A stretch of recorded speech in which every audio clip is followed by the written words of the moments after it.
সাবেক আইনমন্ত্রী আনিসুল হক এবং শেখ হাসিনার সাবেক উপদেষ্টা সালমান এফ রহমানকে গ্রেফতার করা হয়েছে। রাজধানীর নিউ মার্কেট থানার একটি মামলায় তাদের গ্রেফতার করা হয়। মঙ্গলবার সন্ধ্যায় ডিএমপি কমিশনার মাইনুল হাসান এ তথ্য নিশ্চিত করেছেন।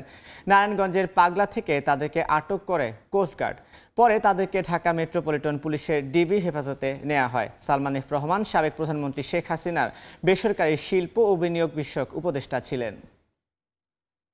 ব্রাহ্মণবাড়িয়া ৪ আসনের সদ্য সাবেক সংসদ সদস্য ও সাবেক আইনমন্ত্রী আনিসুল হক আটক হওয়ার খবরে তার নিজ নির্বাচনী এলাকা আখাউড়ায় আনন্দ মিছিল করেছে উপজেলা বিএনপি ও অঙ্গ সহযোগী সংগঠনের নেতাকর্মীরা।